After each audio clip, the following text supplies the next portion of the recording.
ഭാഗ്യം മാത്രമാണ്. നമസ്കാരം. ഞാനൊരു ചെറിയൊരു ശബ്ദാനുവാദമാണ് നിങ്ങളുടെ മുമ്പിൽ അവതരിപ്പിക്കാൻ പോകുന്നത്. അപ്പോൾ നല്ലൊരു ഓണക്കാലമാണ് കഴിഞ്ഞു പോയത്.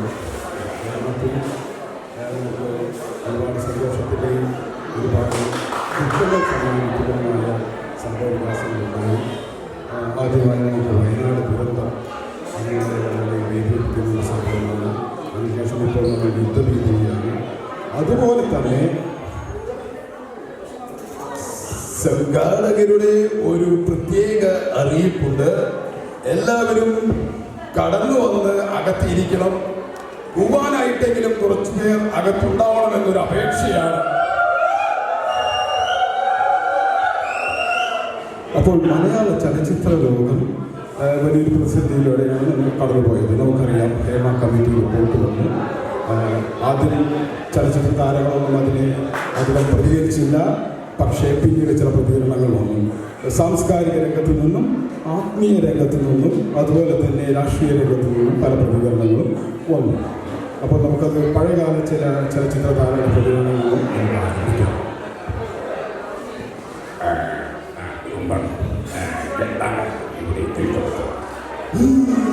ഒന്നും പറയണ്ട, ഒരു ഗ്ലാസ് വെള്ളം ചൂടിക്കാനായി മുഖതിൽ മുട്ടിയപ്പോൾ ഇവൻ പറയുകയാണ്, ഹേമ കമ്മിറ്റിക്ക് പരാതി കൊടുക്കും പോലും കഷ്ടമായി പോയി. ഞാനാരുടെയും വാതിലിൽ മുട്ടാവില്ല.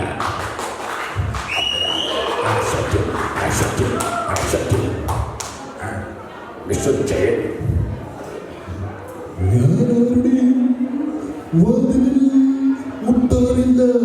ഞാൻ വാതിലുകൾ ചവിട്ടി പൊളിക്കാറേയുള്ളൂ.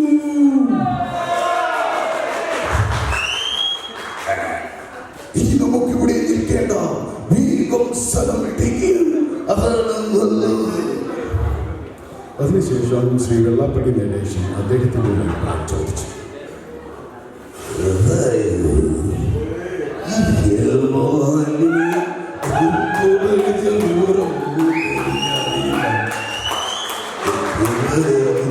എന്തിനാണ് ഈ സ്ത്രീകൾ വാതിലടയ്ക്കുന്നു എന്ന് എനിക്ക് മനസ്സിലായില്ല. വാതിലടയ്ക്കാതിരുക അല്ലെങ്കിൽ വാതിലുകൾ തന്നെ എന്തിനുള്ളതാണോ എന്ന ചോദ്യം.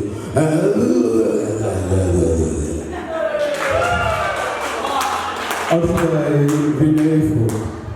നമ്മളോട് സംസാരിക്കുന്നത്. കമ്മിറ്റി റിപ്പോർട്ട് വളരെ സിമ്പിളാണ്, പക്ഷെ ഭയങ്കര പവർഫുള്ളാണ്. പിന്നെ റോബസ്റ്റാണോ? ഹേമ കമ്മിറ്റി റിപ്പോർട്ട് റോബസ്റ്റാണല്ല. പിന്നെ ഞാൻ ആരുടെയും വാലിൽ മുട്ടാറില്ല. ഞാൻ കോളിപ്പല്ലേ അടിക്കാറുള്ളൂ.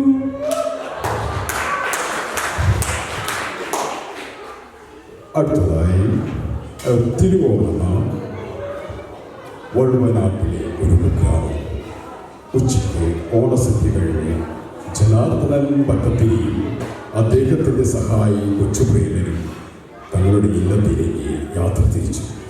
വഴിമധ്യേ ഒരു വനത്തിൽ അവർ അകപ്പെട്ടു. അകലെ ഒരു മല കണ്ടു. അവിടേക്ക് അവർ നടന്നെടുത്തു.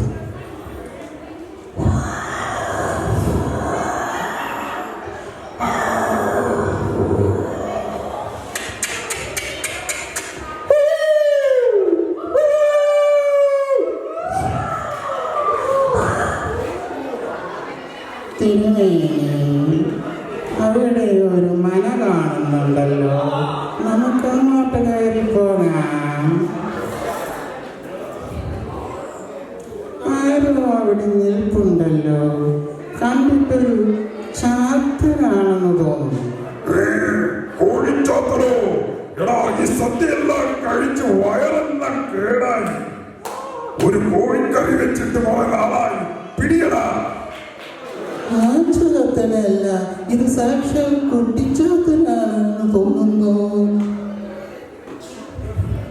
വളരെ കാലങ്ങൾക്ക് ശേഷം ഒരു അതിഥിയെത്തുന്ന മഹത്തായ ദിവസം. ഏവർക്കും എൻ്റെ മനയിലെ പത്തായപ്പുരയിലേക്ക് സ്വാഗതം. ഏതാണ് ഈ കിളവന്റെ മട്ട് കണ്ടിട്ട് അകത്ത് പത്തായപ്പുരയിൽ നല്ല മൂത്തത് കാണുമെന്ന് തോന്നുന്നു. ഒന്ന് ചോദിച്ചു നോക്കാം. നമുക്കൊന്ന് ചോദിച്ചു നോക്കാം. കിളവ, തന്റെ പത്തായപ്പുരയിൽ നല്ല മൂത്തതുണ്ടോ? എന്റെ പത്തായപ്പുരയിൽ നല്ല മൂത്തതിരിപ്പുണ്ട്. നിങ്ങൾക്ക് കയറിയെടുക്കാം, ഇഷ്ടംപോലെ എടുക്കാം.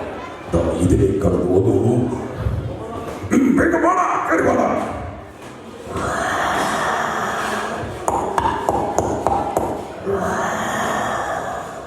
ഇവിടെയെല്ലാം വളരെ ഇരുട്ടാണല്ലോ, ഒന്നും കാണാൻ പറ്റുന്നില്ല. ഒരു പൂച്ചയെ ചവിട്ടും.